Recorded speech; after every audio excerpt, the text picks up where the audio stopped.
Greetings everybody and welcome to DPS, the show where we try to answer the question whether or not the deck of the week is worth spending your hard-earned money on. We'll be building two versions of the deck, one budget with the rules seen on screen here, and one full power variant where everything goes. We'll then rate both decks on the DPS scale and rank them on the DPS leaderboard to find out which deck is truly the best choice. As always, if you're just here for a deck list and want to get right into trying the decks for themselves, you can check out the Omega import codes found in the description below. While you're down there, make sure to leave a like and click the subscribe button as it helps the channel grow and for me to produce more content. Anyways, without any further ado, today we're having a look at ALTERGEIST. We're having a look at ALTERGEIST today because it is one of those control decks that seem to have just sort of gone under the radar once again. It seems to show up every couple of formats, I suppose, just as a very annoying control-like deck that keeps reusing its own resources, the main card of it being Multi-Faker. In doing so, you set up what is considered a very annoying board to break, with quite a few outs, unfortunately, but for some decks it is simply impossible to deal with the sort of floating mechanics that the ALTERGEIST hosts. Our budget build today looks like this. Let's go over some of the card choices. For our ALTERGEISTs themselves, we are of course playing three of the main card, Multi-Faker. If we activate a trap card, except during the damage tab, we can special summon this card from our hand, and if it is special summoned, we can special summon an ALTERGEIST from the deck. It also locks us into special summoning only ALTERGEIST monsters for that turn, which does come up occasionally. The card we are summoning 99% of the time, of course, is Silquitous. Silquitous, when it is summoned, can quick effect return one other ALTERGEIST card to your hand in order to spin a card your opponent controls. A very, very persistent control tool, because a lot of the cards in the current format don't do well against being returned to the hand, such as Despia as an example, so this card is just equally as annoying as it has always been. In addition to that, we are playing 3 Marionetter. When it is normal summoned, we get to set an ALTERGEIST trap directly from our deck, and we can target another ALTERGEIST card we control and an ALTERGEIST monster in our graveyard, which includes this card, send this card on the field, or whatever field we targeted, to the graveyard, and if we do, special summon the other monster from our graveyard, which is just a good way of getting back cards like Silk if our opponent actually somehow manages to get them off the board.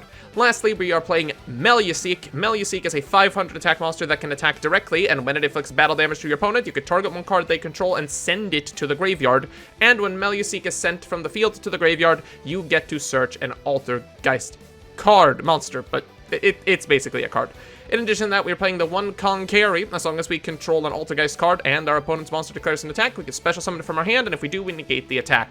Then we get to target one card on the field, and it is negated for as long as Kong carry stays on the board. Basically speaking, we want to open Multi-Faker every game in order to summon the Silk, and then use the other cards as backup tools to kind of basically monitor the way that our opponent plays the game, as any control deck should. We also play 3 Pot of Duality. We special summon very rarely during our own turn in this deck. The only times we really do that is if we have bricked, and then we will not really use Duality. We're playing 1 Extravagance. Extravagance, surprisingly, is a little bit of an expensive card at $2, so we kind of had to drop this one down. But on the other hand, it does do its trick of drawing 2 cards very nicely. Called by the Grave, of course, is a great card in this format. We're playing a set rotation because we are playing 3 field spells in this deck. Mystic Mine is one of the most expensive cards in our deck currently, but of course it is Mystic Mine, and thanks to Meluseek, we play incredibly well under it, so we may as well have it there. We're also playing a Necro Valley, stopping any effects in the graveyard for matchups like Tyr, and 1 Secret Village of the Spellcasters, which just stops our opponent from using spells as long as we control an ALTERGEIST, because guess what? For some reason, all of them are spellcasters. Then we've got our trap lineup. We've got a Manifestation, which lets us special summon an ALTERGEIST monster from our graveyard, and it's basically a Call of the Haunted, but for ALTERGEISTs. We got 2 Compulsory Evacuation Device. This card does come up occasionally, and is a fairly good option in the current metagame. Again, returning to hand is very damaging for a lot of decks. 3 Infinite Impermanences, coming in at one of the most expensive cards in the budget build, but this card is insane, because activating Impermanence during our opponent's turn when our field is empty will still allow us to special summon Multi-Faker, and we can start doing control stuff even on turn 0. Super strong. We're playing a Metaverse, again, because we are playing 3 different field spell cards, and it's just a good card to get them out. 2 Protocol. The activation effects of ALTERGEIST cards on your field cannot be negated, which should not be underestimated, because this lets you play through Ash, it plays through anything, and when your opponent activates a monster effect, we can send one other face-up ALTERGEIST card we control to negate it. Very, very strong. 2 Crackdown. Crackdown is a card of times bygone, but in this deck works wonders. We target a face-up monster our opponent controls, and we take control of that monster. Of course, only really good going first, but it's still there. One of the best cards this deck plays these days is Imperial Iron Wall. Neither player can banish cards. A lot of the current metagame revolves around banishing a lot of cards for cost, and this card just stops them from doing that. Then we are playing Personal Spoofing, which once per turn we can shuffle an Altergeist card from our hand or face of field into the main deck to add an Altergeist monster from a deck to our hand. This is our main way of searching out Multifaker. And lastly, we're playing 2 Rivalry of Warlords because, of course, all of our monsters are spellcasters, so we play around it perfectly fine. In our extra deck, we've got 2 Starving Man Infusion Dragon, 2 Dracostapelia, and 2 Mud Dragon of the Swamp. The only reason we're playing this is because we have Super Polymerization on the side. Altergeist Memory Gant is basically a big bungus that we can attempt to finish games with, but generally speaking, we never will. 2 Unicorn. Everybody knows what this card does. 2 Hextitia. Hextitia can tribute an Altergeist it is pointing to in order to negate a spell or trap card activation, and also against the attack of said monster it's pointing to. And if it's sent to the graveyard, we search an Altergeist card. Kidolga is a little bit of a weird card. When another Altergeist monster you control inflicts battle damage to your opponent, you can target one monster in the graveyard, special summon it to a zone this card points to, but each turn it cannot attack unless this card has already declared an attack this turn. It's strange, because generally speaking, when we get to use this, we have already used Multifaker's effect, meaning we are locked into Altergeist, so we can't make use of it. And then we're playing 2 Linkaribo and 1 Relinquished Anima, because we need ways of sending Meluseek to the graveyard to search Altergeist cards. Side deck-wise, we've got a Godarla, we've got Dimension Shifter, of course a super good card in this deck, because we don't really care about things going to the graveyard, Cosmic Cyclone to remove back row, Super Poly to deal with anything in the metagame currently, and Anti-Spell Fragrance for follow-up, because we don't play that many spells ourselves. This deck is incredibly cool. I think the control aspect of this still is kind of viable today, but we are going to play 10 games, so you're going to get to see the highlight of all of them to find out exactly what this deck is capable of. So we're playing Adventure Link into the Vrains? Oh, it's Scareclaw with Link into the Vrains? That's sick, actually. The only possible chance we have here really is, like, torrentialing, I guess. But then we also need to beat this negate. This might bait the Griffin Rider negate, because it's gonna stop Tryhard from summoning something. And if that happens, I mean, torrential is like the only way out we have, which is not great. Dracoback targeting what? Oh, that's the TT. Yeah, then we just lose. Can't do anything to that. We'll go Anti-Spell. Cosmic. You fool, I have another Anti-Spell. Do you have another Cosmic? Oh my god! Why, dude? Come on. Now we just die here. There's nothing we can do about it. I'll take the loss. What the fuck, man? That's horrible. Storm, Cyclone, Cyclone. What the fuck? This is a hand, but it would have been a really good going first hand, not a going second one. Oh my god, why does it have to be Flu? I mean, we kind of need to get rid of this M-Pen, don't we? Okay, we'll summon Meluseek. Screw it, we'll try. We do have the trap trick too, so it's not like we're completely out of it. Now he's probably gonna go for the Ryza play, I'm assuming. I get it, you're a big strong boy who likes your Ryzas.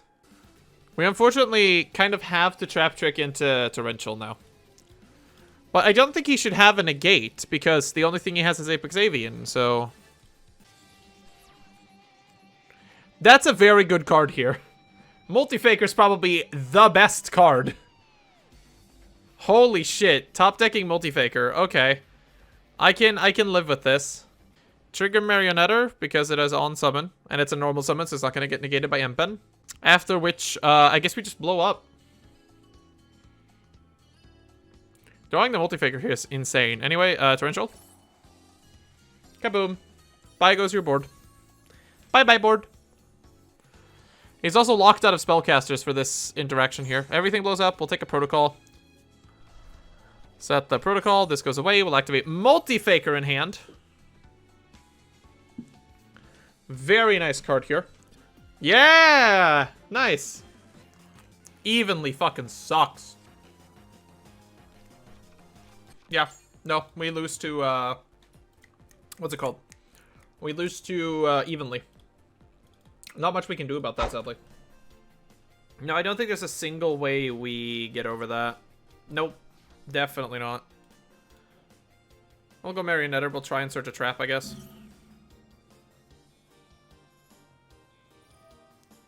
Not gonna hit it. No, I think we can take a fat defeat on this one, too. There's not a chance in hell we do that. Because no matter what we play there, and even on our opponent's turn, we're not gonna have enough resources to really do anything about it. I'm starting to see a big fucking problem with this deck. We run out of resources really quickly in today's metagame.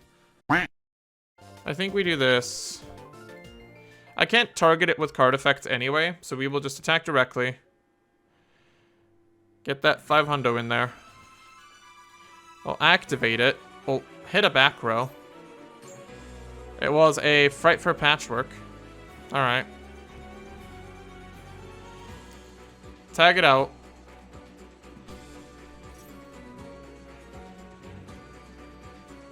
For another Meluseek.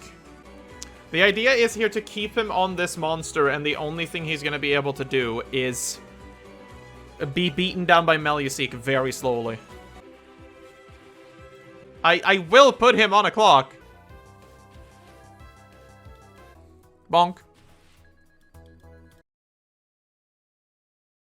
No, we just take it. Damn. That's our first win with this deck? Really? Never mind, I take it back. I guess he wins.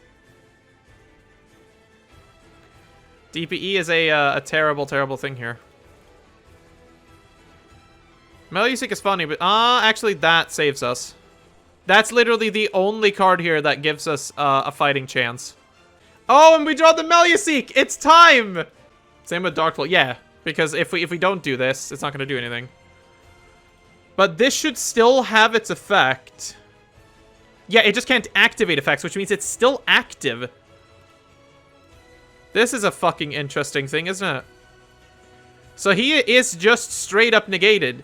Rivalry. Oh, you're gonna rivalry me? I'll send this then. I'll activate Meluseek effect. Fuck you. Imagine this boy using my own tricks against me. I stole a plasma. I love this. I don't even remember what increase does. Hey, scooped. Alright, cool. I'll take it. Oh, yeah. Okay, cool. It's Froggy. This is gonna be really funny because I'm gonna rivalry you.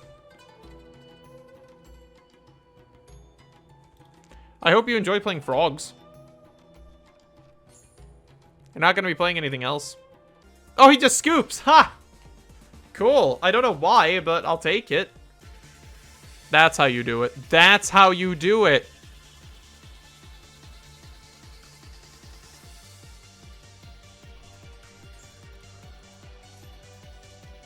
Enjoy this Mystic Mine. Smiley face. Enjoy it. So after a good 10 games of Altergeist, we end up on a score of 4-6. So we are 40% win rate just about.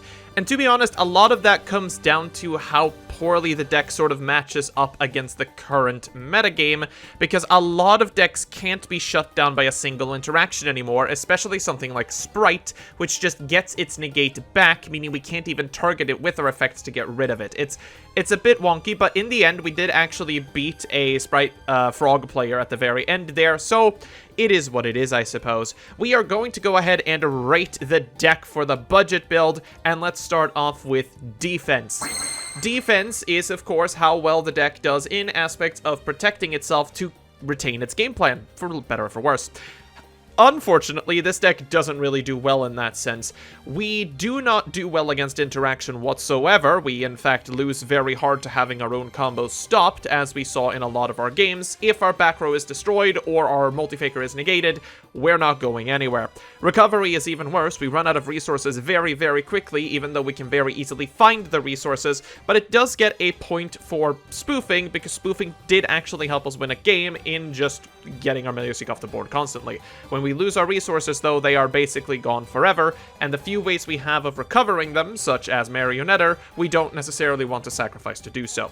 Consistency-wise, though, we are doing very well, because I don't think we had a single game where we didn't at least have our plan in hand, but when we didn't, we were forced to just pass 4 and hope that our trap lineup could kind of get us to where we needed to be. Not drawing into personal spoofing or multi-faker is one of the worst feelings in the world with this deck, and you will feel it. Let's then check out Power next, and Power is, of course, how good we are at ending the game. Beatdown, unfortunately, does not do that well at all. Meluseek is one of the best ways we have of beating anything ever, because it just gets to attack over things and then send a card to the graveyard, and our highest attack monster necessarily is probably a Hextisha with around 3200 attack, which is not going to do anything. We do not win the game quickly, but when we get our loop going, we end the game, which is all that matters. Swarming, we do in fact have quite a few cards that become problems, even if half of them aren't Altergeist cards. Our backline is very, very dangerous, and unless you got a card to wipe it out, you're gonna have to play through it, which we will do way better than anyone else. Control-wise, of course, this is a control deck, so that's probably the main statistic we want to see, and the control aspect is fairly high even in the budget version, actually. Our backline does an incredible job at just keeping our opponents at bay long enough for us to actually get into our Altergeist cards to start doing things, and the Altergeist cards themselves do actually help out a lot, especially the bouncing to hand shenanigans and Meluseek. Next up is skill, which are things that don't necessarily relate to the cards themselves, but more so about the entire deck as a whole. Versatility is how good the deck is at adapting, what can you change about the deck to still make it work, and Altergeist is surprisingly good at this. The thing with Altergeist is that most of it is just your trap lineup. If your metagame requires you to play different kinds of traps, you can. You can interchange them almost how you see fit, but the Altergeist core cards themselves are almost immovable. There is not really much you can do about them. You need all of them. When it comes to side decking, handling games 2 and 3 is really, really hard for Altergeist, because we are, of course, a back-heavy sort of deck, and all people are going to have back row removal sitting in their side decks. That's where they are. And that sucks for us. Equally though, we earn a couple of points just because our side deck is filled to the brim with cards that hopefully stop our opponent's game 2 and 3, so there's a little bit of a trade-off, I suppose.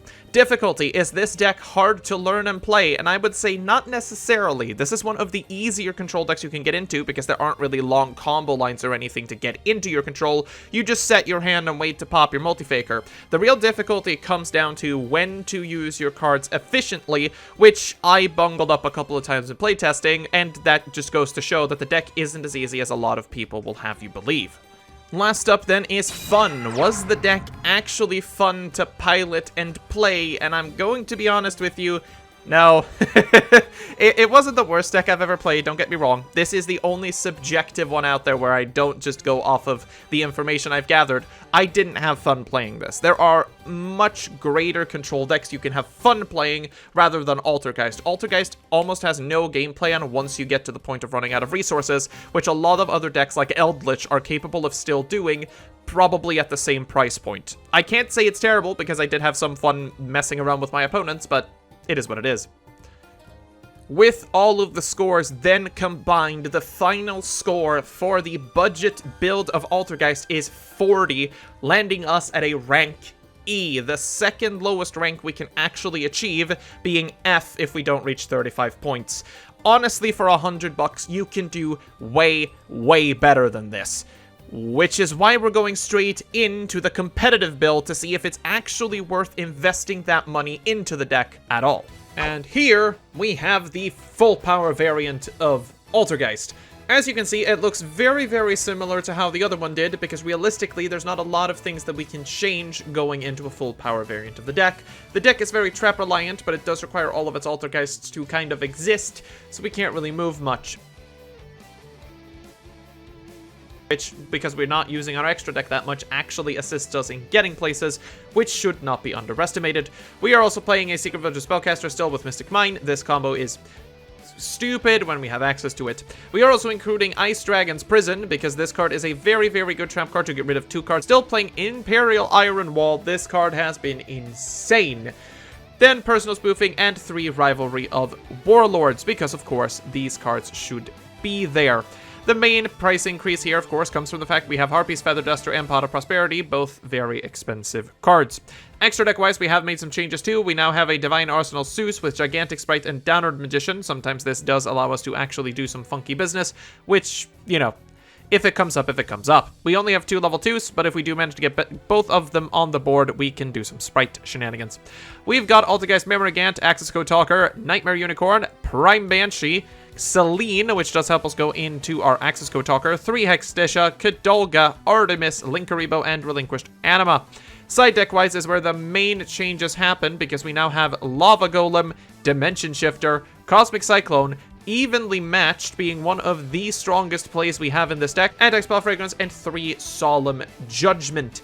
Generally, the game plan of the deck does not change between the budget and the quote-unquote full power variant. You will still be trying to control the game as best you can. But let's give this deck a go and see exactly how well it stacks up. This is a hand.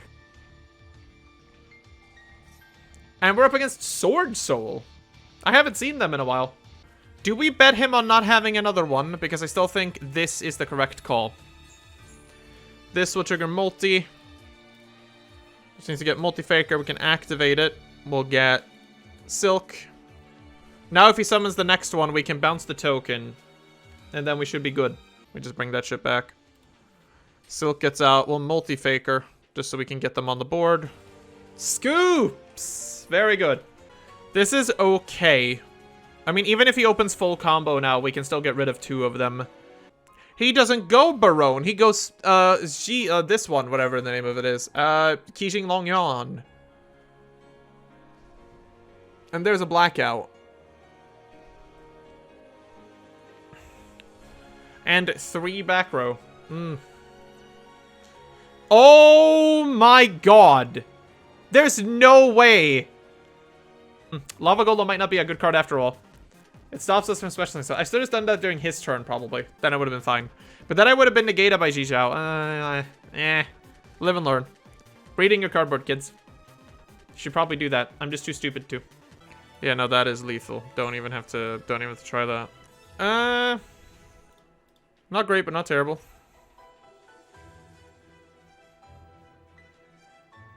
Meluseek, Manifest, Meta. We'll go Meta. Marionetter.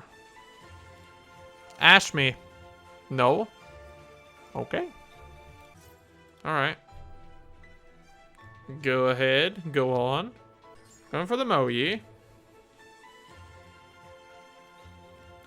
He does have the Zhizhao here. That is fine. I'll let him summon the token. And on the token summon, I'll just get rid of the token. Bye-bye, token. No token for you. And now when he goes for the Zhizhao, I think we hit it with Protocol. Just to stop him from having it. Yeah! We beat Sword Soul! That's kind of cool. I mean, sure, Sword Soul isn't as meta as they were before, but they're not a bad deck by any means. Sword Soul's still a deck. Like, you can get fucked up by Sword Soul. The fact that we took a win against that is awesome. So after having tried this version of the deck as well, we ended up with 3 and 2, which is a 60% win rate. Slightly better than the original one, but we didn't really have the time to kind of evolve the deck that much. I ended up getting sick, I had to go abroad. There was just a lot of things going on that kind of stopped me from testing it further. But here is the DPS scale for the full power variant in its glory. When we're having a look at defense, it stays just about the same because we are opting not to really build into it, but our consistency is far better. Our threats are just more powerful, and we have a much easier way of actually finding our tools, so we gotta give it some extra credit. The pots really do help. In terms of power, we have a slightly better chance at beatdown here because we are playing extra deck monsters that can end the game for us, not that we really summoned them in testing. Swarming stays the same because we still only have a couple of cards that remain threats, but our control game is much stronger. Just because we have those really, really powerful trap cards, we are now able to really optimize against certain part of the metagame, and it's just way better. I cannot underestimate that. In terms of skill, it stays roughly the same. Versatility now is slightly better because, of course, with a larger budget comes a larger amount of trap cards we can choose from. Side decking stays just about the same because when your opponent knows that your main goal is going to be back row, they can very easily side against you, even if you side against them. Difficulty-wise, it remains just about the same. I'm going to be honest, it is still a fairly okay deck to learn and play, but the intricacies of kind of maneuvering certain interactions becomes really weird. I fucked up multi-faker like 4 times because I keep missing the restriction that you can only special summon ALTERGEIST monsters the turn you want to use its effect, which did throw me off a couple of times. I'm just bad at Yu-Gi-Oh, but it remains about the same. Fun-wise, I'll say the full power variant is exactly the same. It's not entirely that great, but it is not entirely terrible either. You do have some fun interactions in there. This ends ALTERGEIST at 53 points, 2 points short of reaching C rank, ending up in a final rank D. This deck also cost around $350, which you saw during the deck profile, and it's just not worth it, man. There are so many better decks out there that you can build, especially for that amount of money. I just can't recommend ALTERGEIST in the same way I might have a couple of formats ago. The deck now is still a kind of good control deck, but it just takes too long to get set up, and the powerhouses they have just aren't enough to match the format anymore. So unfortunately, I don't think I'll be recommending this one, as the ranks kind of show. But hey, we had fun along the way, and if you'd like to see more, do remember to click the subscribe button down below, leave a like, comment what deck you would like to see me do next, and if you really want to speed up that process, you could become a YouTube member and gain access to the particular chat in our Discord, and recommend me a deck that way, and I'll get to it as soon as I can. But as always, I hope you all stay safe out there.